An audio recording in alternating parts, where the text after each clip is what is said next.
Good morning students. लक्ष्य में आप सभी का स्वागत है। मैं एसके भारती आप लोगों को fundamental of electrical and electronics पढ़ा रहा हूँ। और इसके पहले वाले लेक्चर में आप लोगों ने कैपेसिटर्स और inductors as a passive element आपने देखा, उसकी फोटो को देखा।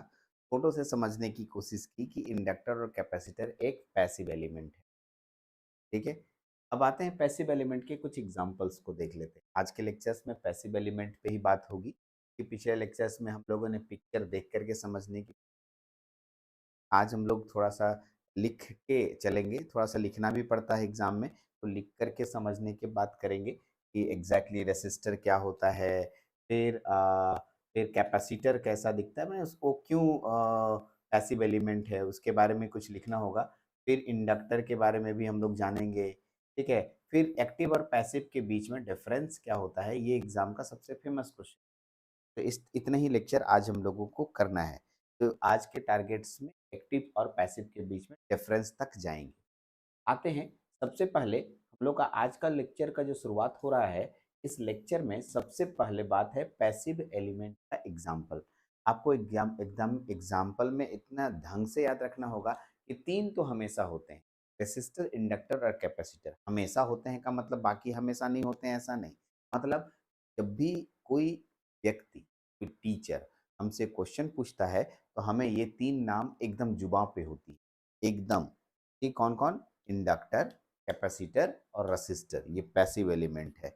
एग्जैक्टली इसके अलावे भी हम लोगों के पास पैसिव एलिमेंट है, जिसका नाम मैं अभी यहाँ पर बता रहा हूँ। ध्यान से सुनिए, ठीक है? एलडीआर, ठीक है, लाइट डिपेंडेंट रेसिस्टर। अगर आप लिखना चाहते हैं कहीं कॉपी में तो आप लिख लीजिए। क्या बोला? Light dependent resistor. क्या बोला मैंने? Light dependent resistor. Thermistor, thermistor, thermistor, एक कैपेसिटर तो नाम सुन ही चुके हैं, इंडक्टर सुन ही चुके हैं। Switch, variable resistor, transformer.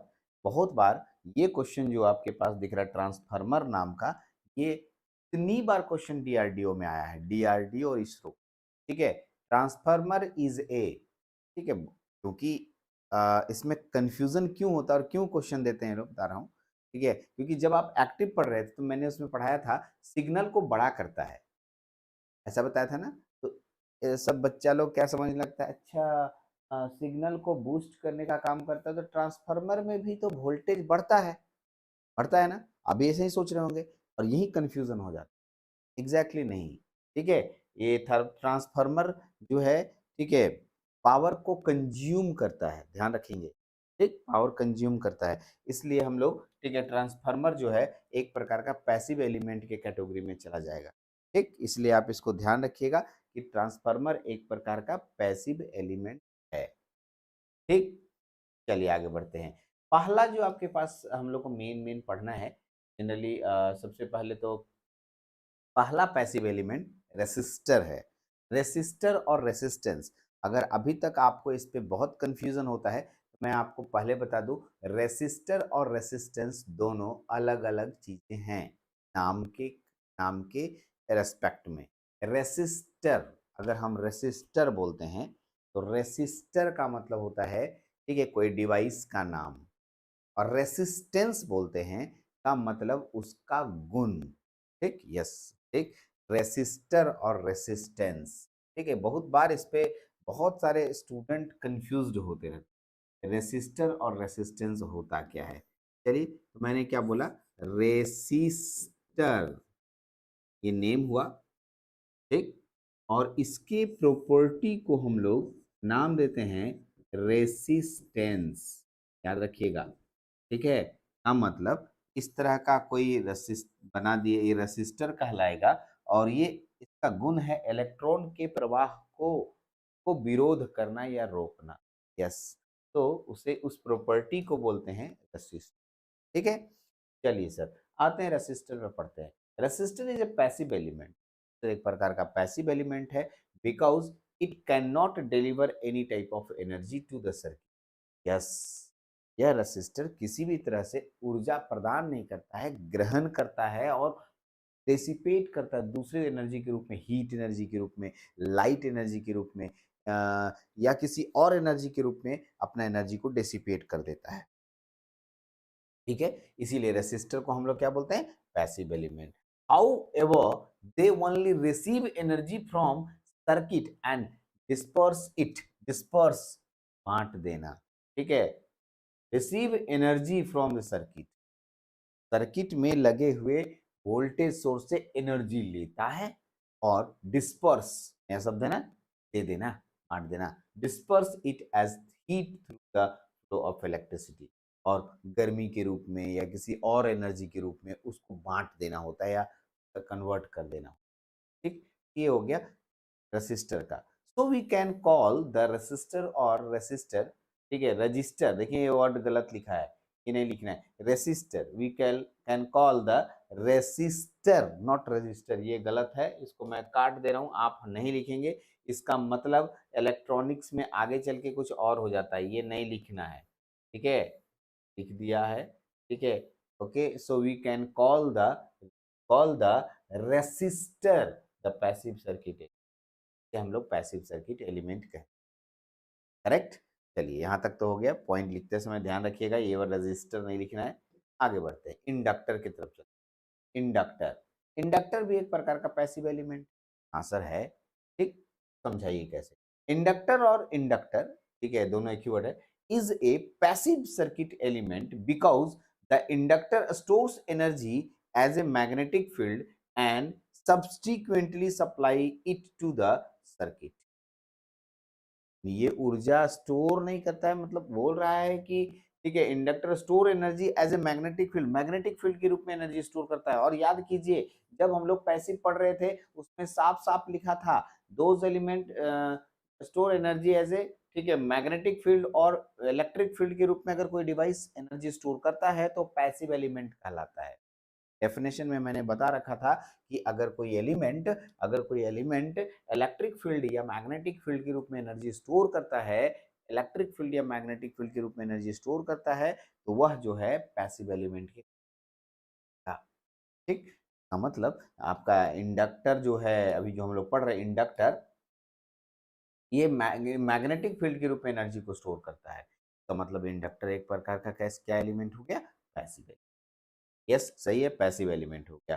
ठीक है, that is why in an inductor is included in the passive circuit.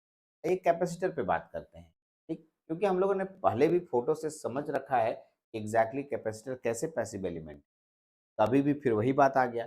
The capacitor considered as a passive circuit element because it can store energy and electric field. फिर वही बात, magnetic field और electric field के रूप में अगर कहीं भी एनर्जी स्टोर होता है तो उसको हम लोग क्या बोलते हैं, ठीक है, मैग्नेटिक फील्ड और इलेक्ट्रिक फील्ड के रूप में कहीं भी एनर्जी स्टोर होता है उसको हम लोग क्या बोलते हैं, क्या बोलते हैं, ठीक है, पैसिव एलिमेंट. तो कैपेसिटर भी इलेक्ट्रिक फील्ड के रूप में एनर्जी स्टोर कर रहा है, इसका मतलब कैपेसिटर भी एक प्रकार का पैसिव हुआ. ठीक, चलिए यहाँ तक हो गया. Since the capacitor does not supply और इंक्रीज पावर, ये नहीं बढ़ा सकता है, किसी चीज का पावर बढ़ा दिया, किसी चीज चला दिया, ऐसे इतना कम एनर्जी होता है ना, वो इतना एनर्जी का कहीं यूज नहीं है. तो it consider to be passive circuit. Many think capacitors, many think capacitor, ठीक है, capacitor save energy. And then यहाँ देखिए सेंटेंस कहीं मिस्टेक है, ठीक है, मेनी कैपेसिटर्स, मेनी थिंक हटा देंगे, वो टाइपिंग में होता है, many think, many capacitor save energy and then supply it to the circuit, और ये एनर्जी सप्लाई करते हैं, देते हैं. But it does not actually supply energy, ये सप्लाई एनर्जी नहीं होता है, मतलब वो एनर्जी देते हैं लेकिन एनर्जी सप्लाई वाला एनर्जी नहीं, कि किसी चीज को डिलीवर करा सके, चला सके, वो उसको कंट्रोल कर सके, ऐसा नहीं होता, सिर्फ सपोर्ट के लिए होता है. Basically saves energy for a little while for little use, later use, मतलब बहुत कहीं थोड़ा सा जरूरत पड़ रहा है वहां पर इस तरह की ऊर्जा जो इलेक्ट्रिक फील्ड कैपेसिटर में होता है उसका उपयोग कर लिया जाता है. नहीं, किसी चीज को ड्राइव नहीं कर सकता है, डिलीवर नहीं कर सकता है, या उसको चला नहीं सकता है. Yes, beside this capacity is very limited and transient. ठीक है, और वेरी लिमिटेड, जो कैपेसिटर के पास एनर्जी होता है ना, बहुत ही कम होता है, बहुत कम. और ट्रांजिएंट का मतलब क्षण भंगुर यार, तुम समय के साथ आया, समय खत्म. कभी तुम कैपेसिटर लेना और जाके देखना एसी में डालना, चार्ज हो जाएगा, और दोनों को ऐसे टच करना, पटाख से उड़ेगा और खत्म. मतलब उसकी ऊर्जा स्टोर होना मिली सेकेंड में स्टोर हो जाता है और मिली सेकेंड में खत्म भी हो जाता है। लेकिन बैटरी में ऐसा नहीं होता है, जो एनर्जी सोर्स होता है ना बैटरी, वो लंबे समय तक चलता है। अब लो ना, इसी का इस माइक में बैटरी लगा हुआ है, ये लंबे समय तक चल रहा है, अभी फिर चार्ज करेंगे ठीक हो जाएगा। यही मैं बोल रहा हूँ, ठीक है। तो आपके पास, ठीक है, इसके पास लिमिटेड और जो एनर्जी होता है वो ट्रांजिएंट होता है। चलिए आते हैं ये क्वेश्चन, इस क्वेश्चन को पहले बोल रहे हैं आप अपने कॉपी में पहले ही वीवीआई लगा लें। ठीक, मैंने ऐसे बहुत सारे बातें बोलते रहूंगा वीवीआई का। यदि आप मेरी क्लासेस को ठीक से सुनते हैं, लास्ट में आप जो बोलते हैं ना इम्पोर्टेंट क्वेश्चन दे दो, वो जरूरत नहीं पड़ेगी। इसलिए इस तरह की बातों को नोट कर लीजिए। एक्टिव और पैसिव एलिमेंट में डिफरेंस आएगा। एक्टिव कंपोनेंट इंजेक्ट पावर और energy into the circuit. Active component जो है शक्ति प्रदान करता है सर्किट, या एनर्जी प्रदान करता है सर्किट। सर्किट में लगे हुए एलिमेंट को ऊर्जा देने का काम एक्टिव एलिमेंट करता है। तो पैसिव क्या बोलता है, ऊर्जा देगा तो दूसर का खर्चा करेगा। पापा जी एक प्रकार के एक्टिव एलिमेंट हुए जो तुमको पैसा दे रहे हैं, और तुम खर्चा उड़ा रहे हो। ठीक है, मतलब कहीं ना कहीं खर्चा कर रहे हो, पढ़ने में, चाहे खेलने में, जहाँ भी खर्च कर रहे हो तुम पैसिव हो। हाँ जी, ठीक। Example of active active component नाम देख लीजिए बढ़िया से, ट्रांजिस्टर, सीआरआईसी, करंट से voltage source. Passive component resistor, capacitor, inductor, transformer, Motors and etcetera etcetera.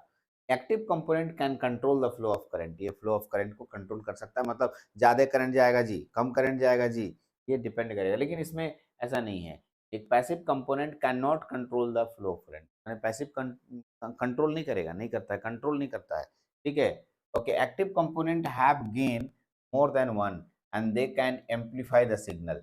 में एक्टिव कंपोनेंट के द्वारा सिग्नल को बड़ा किया जा सकता है, यानी गेन बढ़ जाएगा। गेन मतलब होता है आउटपुट बटा इनपुट, नोट कीजिए।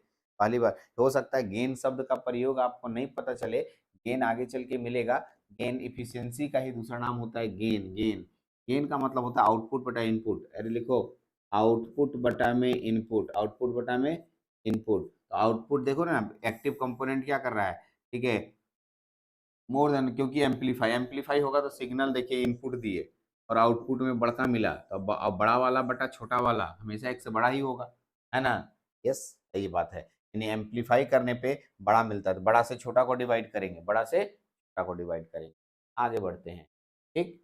Passive component have gain less than one and they can't amplify the signal. Passive component have gain less than one and they can't amplify the signal. ठीक है, इसका गेन एक से कम होता है और एम्पलीफाई नहीं कर सकता है। Amplify active component and energy donors. Active component जो है ऊर्जा का दाता होता है, ऊर्जा देते हैं। लेकिन पैसिव कंपोनेंट एनर्जी एक्सेप्टर, ये ऊर्जा को एक्सेप्ट करते हैं। ऐसे करके बहुत सारे अंतर बनाए जा सकते हैं, लेकिन ठीक है, बहुत सारे अंतर बनाए जा सकते हैं, लेकिन हम लोगों ने बस अपने मर्जी से कुछ अंतर लिखे, और इसी तरीके से अगर आप अंतर लिख दीजिएगा तो लगभग लगभग आपको पूरा मार्क्स मिल जाएगा। ये एक्टिव कंपोनेंट और पैसिव कंपोनेंट, ठीक है, के रूप में था पूरा एक लेक्चर। अब यहाँ से मैं हिंदी में भी डाल दिया हूँ, मतलब ऊपर के जितने लेक्चर्स मैंने बनाए शुरू से, वो सब का हिंदी में आपके पास यहाँ पर दिखाई देगा। आप अगर आप चाहते हैं कि अगर अंग्रेजी बहुत परेशान कर रहा है, तो आप पूरे का हिंदी यहाँ पर रूपांतरण देख सकते हैं। हिंदी रूपांतरण एकदम किया हुआ है, आप आराम से पढ़ सकते हैं।